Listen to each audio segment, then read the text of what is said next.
Kita dengan sebuah hadis pada petang ini tuan-tuan, dengan hadis yang ke-181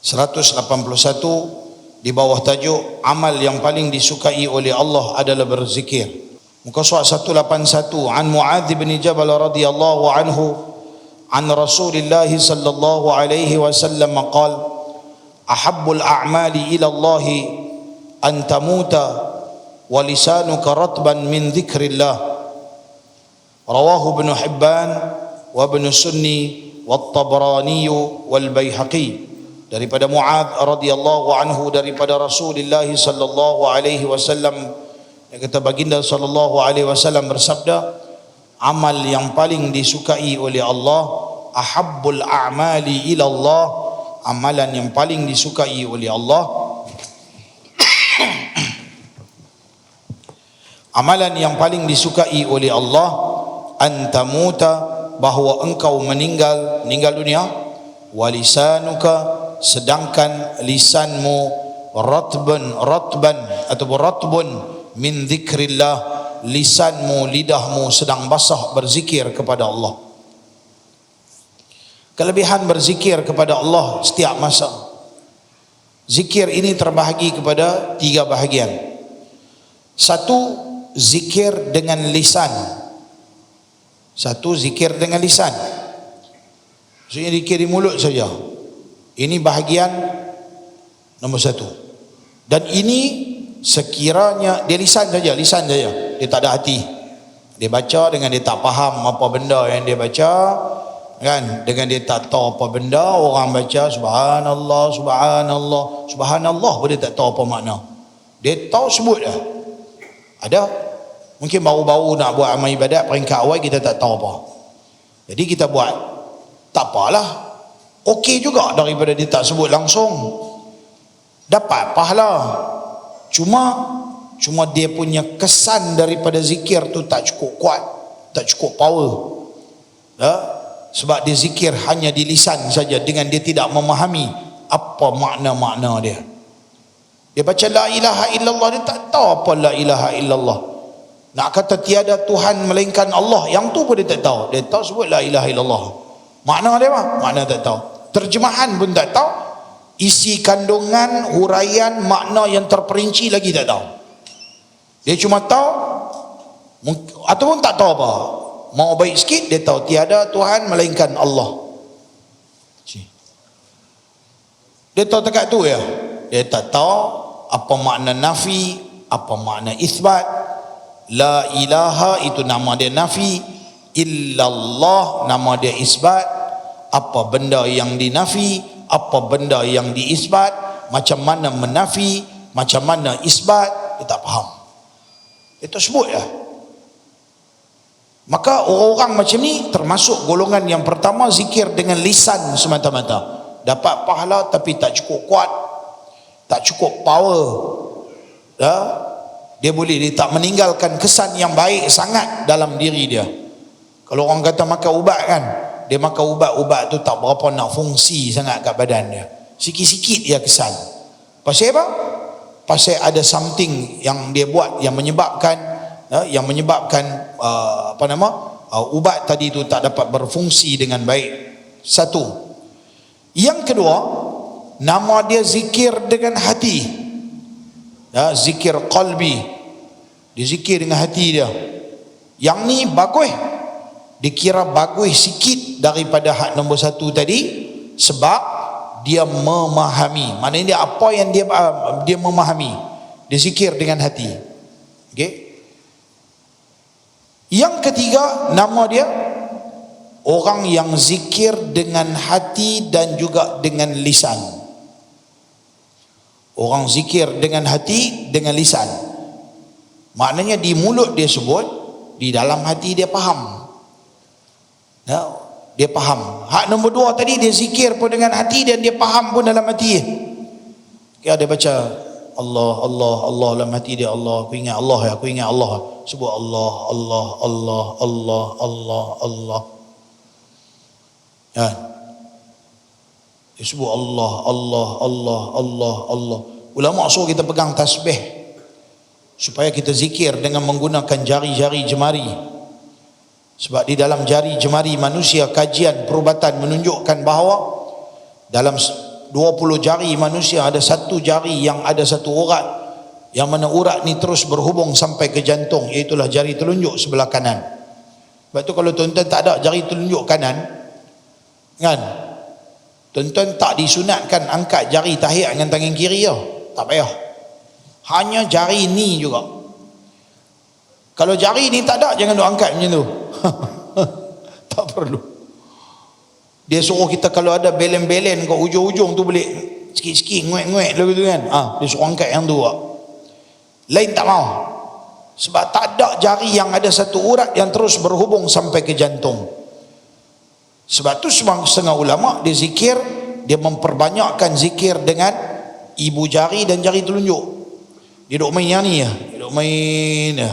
Zikir Allah Allah Allah Allah Allah Allah Allah Allah. Dia nak zikir bagi dalam, bagi masuk zikir Allah Allah Allah Allah dalam hati dia. Dan benda ni perlu kepada latihan. Tanpa berguru kita tak akan faham dan kita tak akan kekal untuk buat. Itu nama dia zikir khafi ataupun nama dia zikir qalbi, zikir di dalam hati. Macam mana? Lain kali ya cerita kan.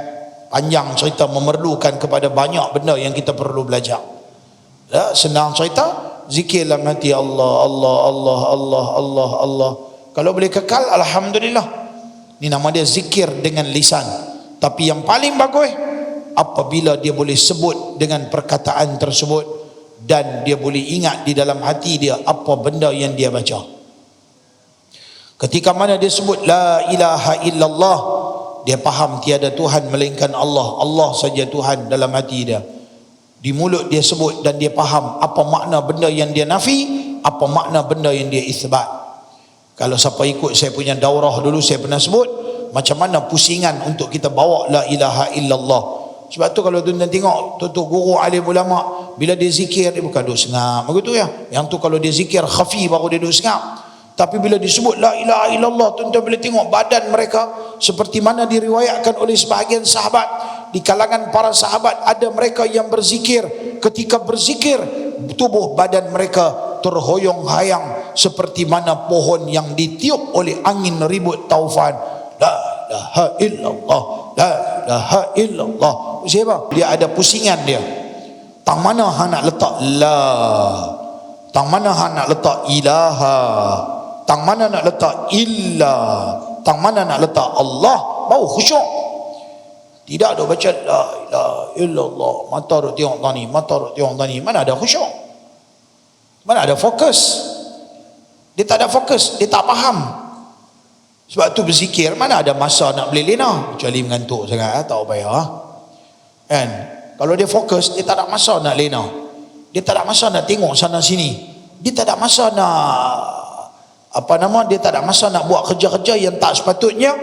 Melainkan sebab Allah Ta'ala cipta hati manusia ni, dalam diri manusia dia cuma ada satu saja hati. Dalam Quran Tuhan kata apa?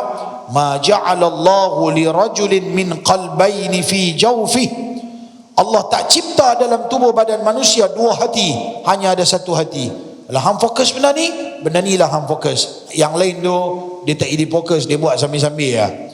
Kalau hang fokus benda lain, sambil-sambil duk zikir, sambil-sambil duk buka WhatsApp. Subhanallah, nah, handphone lah. Oh, saya cukup pantang kalau duk zikir pegang handphone ni. Kan sambil duk buka WhatsApp, mana WhatsApp. Subhanallah, subhanallah, subhanallah. Siap senyum ni. Oh, jam tu ye. Saya duduk khutbah kan tu, dia duduk dekat tiang tu, dia duduk main handphone, berdiri. Aku nak keluar rangkong punya duk jerit ni, duk cerita macam boleh duduk main WhatsApp, boleh senyum pula lah. Member hantar mesej, Allah tak fokus langsung. Bukan sebelum nak semayang tu Tok Bilal tu dah bagi nasihat, bila khatib ni atas mimbar jangan duk sembang, jangan duk bercakap, termasuklah handphone ke apa ke. Tolak tabung pun tak dapat fadilat Jumaat. Ketika khatib sedang berkhutbah, tabung pun tak boleh tolak. Di kalangan para sahabat ada yang suka duk kepak jari, kedepung kedepak, kedepung kedepak. Nabi kata tak boleh kepak, yang tu pun menghilangkan fadilat Jumaat. Di kalangan sahabat ada yang duk garu-garu dekat tanah. Kalau kita lah ni garu kaput lah, sibik kaput kita tak tebal kan. Kalau ada kaput dah jenis yang tebal lagi, oh dia duk main tu, apa segi dam hak bulat garis apa main apa? Apa? Bukan daun ular. Apa yang main daun ular Alah, dam yang 4 segi dia garis tu, dia buat bulat, dia buat garis, dia buat dia menang, dia kalah neri, dia menang neri. Tak tahu, dia tak ada kerja lain. Hak lagi teruk, sambil duk khutbah Jumaat, duk korek ti hidung, duk gelintir ti hidung, gelintir, selit celah kaput. Oh, lagi jahat. Dah lah fadilat Jumaat pun tak dapat. Tak boleh buat, tolak tabung pun tak boleh. Kalau zaman saya budak-budak dulu mengaji asrama dulu, tingkatan 1, tingkatan 2 pergi duduk sekolah Arab, pergi hari Jumaat kepik kuku, tak ada nak kepik kuku, duduk belakang-belakang sandang, duduk dengan member-member, pakat-pakat duduk pinjam-pinjam lah kepik kuku, sambil khatib duduk khutbah, sini duduk kepik kuku, cepat-cepat lah bagi member ni pula, member ni kepik kuku pula. Oh, kepik kuku lah pula, mujur tak potong rambut kan, duk buat kerja-kerja tu semua, lara, tak dapat fadilat Jumaat. Tu kalau Jumaat. Waktu kita sedang berzikir, tak ada masa dah nak jadi ayahanda kawasan, kekanda kawasan, nak tengok siapa mai, siapa tak mai, siapa mai. Tak payah tunduk tengok, ya Allah dosa aku banyak, ya Allah istighfar. Pahami apa makna yang kita baca. Tiap-tiap pagi kita duduk zikir subuh duduk sini, baca la ilaha illallah, baca subhanallah, alhamdulillah, Allahu akbar. Faham? Itu saya dah hurai banyak kali dah. InsyaAllah ada rezeki di kuasa akan datang kita cerita lain pula kan. Apa makna subhanallah bila kita sebut? Apa makna alhamdulillah? Dan apa yang perlu kita bayangkan ketika kita sebut subhanallah, supaya kita tak lari fokus kita ketika kita berzikir di mulut. Subhanallah, subhanallah, subhanallah. Sini apa nak jalan, di sini sebut subhanallah, di sini nak ingat apa kan. Begitu juga alhamdulillah dan Allahu akbar. Kalau kita faham tu baru dia ada kesan tuan-tuan. Ubat tu dia masuk, dia function dia betul-betul 100%, baru dia ada kesan dalam kehidupan kita. Yang tu yang kita nak. Sebab tu nak kata kita ni baik sangat pun tak apa nak baik, nak kata jahat sangat pun tak apa nak jahat. Dia duduk antara baik dengan jahat, rajin dengan tak apa rajin, saat dia rajin, saat dia tak rajin. Pasal ubat tu tak dapat kesan yang baik dalam kehidupan kita. Ubat yang kita makan, zikir, doa, semayang, amal ibadat yang kita buat, dia tak bagi maksimal. Dia tak pi sampai, dia tak tendang dia punya ubat tu sehingga dia function dia sampai betul-betul. Ada dia punya kesilapan dia. Maka tuan-tuan, fahamilah makna zikir yang kita baca dalam semayang. Apa makna subhana rabbiyal a'la wa bihamdi? Apa makna subhana rabbiyal azimi wa bihamdi? Apa makna subhanallahighfirli warhamni wajburni warfa'ni warzuqni wahdini wa'afini wa'fu anni? Apa makna at-tahiyyatul mubarakatus salawatut tayyibatu lillah? Yang tu kena pelan-pelan tuan-tuan, kena duduk saya saja. Bulan-bulan puasa ni ada masa-masa sikit buka Google ke apa ke, tengok terjemahan ke, sikit-sikit pun tak apa, tengok baca sikit apa dia punya terjemahan, fahami sikit sebanyak daripada makna-makna dia. Dan esok mai duduk kuliah macam ni, ustaz pula hurai lebih-lebih lagi, faham lagi. InsyaAllah. Nak 1000 daya tuan-tuan, tak nak 1000 dalih. Kita bukan buat amal ibadat sekadar nak buat, tapi nak upgrade kita punya semayang. Kalau kerja pun kita nak upgrade. Kerja di pejabat kerajaan, orang duk kira nak naik grade. Grade 1 pi grade 2, grade 2 pi grade 3, grade apa belah-belah tau. Pi 20 lebih, pi 30 lebih, pi 40 lebih, pi 50 lebih. Kalau kerja hang nak upgrade, takkan hang punya amal ibadat tak mau upgrade? Kalau rumah hang boleh bagi cantik, makin hari makin cantik, makin cantik, makin cantik, upgrade juga rumah hang, tapi hang punya amal ibadat tak mau upgrade. Inilah kesilapan kita tuan-tuan dalam memahami agama yang sebenar. Tak betul cara kita faham. Kalau kita baru main tak apa, tapi kalau lama kelamaan jangan duduk di darjah 1 sampai bila-bila. Cuba untuk naik kepada darjah 2, darjah 3. Daripada duduk sekolah rendah, cuba naik kepada sekolah menengah. Daripada sekolah menengah naik lagi kepada peringkat college dan universiti dan sebagainya. Jangan duduk-duduk di situ saja. Mesti kena ada penambahan. Ilmu kena tambah, amalan kena tambah, kesedaran kena tambah. Makin hari kita makin berumur. Jadi zikir, ada zikir dengan mulut lisan saja, ada zikir dengan hati saja, dan ada zikir dengan lisan dan hati. Kata Imam Al-Ghazali, fadilat nombor 1 adalah zikir dengan hati dan lisan. Yang kedua zikir dengan lisan sahaja, zikir dengan hati saja. Dan yang ketiganya zikir dengan lisan saja, tanpa ada kesedaran dan penghayatan di dalam hati. Tapi kok mana pun yang tu pun dah kira bagus dah, satu permulaan yang baik daripada kita tak berzikir langsung, daripada kita duduk berangan, duduk tidur, duduk menyanyi, duduk cakap benda-benda yang lara. Lebih baik kita berzikir. Beli tu menatang tu, kaunter tu, tekan-tekan tu, alah RM4, RM5 dah yang tekan-tekan tu kan, digital counter tu, beli yang tu buat di jari. Yang tu senang tu, Nabi mana-mana tuan-tuan naik motor, bawa kereta, saya pun satu lang kereta, bila bawa kereta tekan, tak kena tekan. Ustaz pun kena zikir, tak zikir pun ni kalut ni, setan ni juga dekat kaca ni. Sekejap lagi telefon, sekejap lagi dia ni pula telefon, sekejap lagi dia ni pula telefon. Telefon tak apa tu, dengan WhatsApp, dengan apa, dengan Facebook, dengan apa, cem lah. Bila kita nak zikir, bos satu tang tu gantung, betul-betul mau duk gantung betul-betul depan mata. Lalu tu lagi atas kita punya inisiatif sendiri lah, bagi nampak benda tu ada depan mata. Jangan duk bola laci, dia lupa, bagi dia nampak. So, ini bila aku nak pegang ini pula, ambil, pegang, lepas tu zikir, baca bila apa pun ya, dalam banyak-banyak zikir yang bagus, iaitulah istighfar, minta ampun pada Allah sebab dosa kita berlambak. Dia juga adalah zikir, menyebut nama Allah, zikrullah. Dia juga adalah doa kita minta ampun kepada Allah.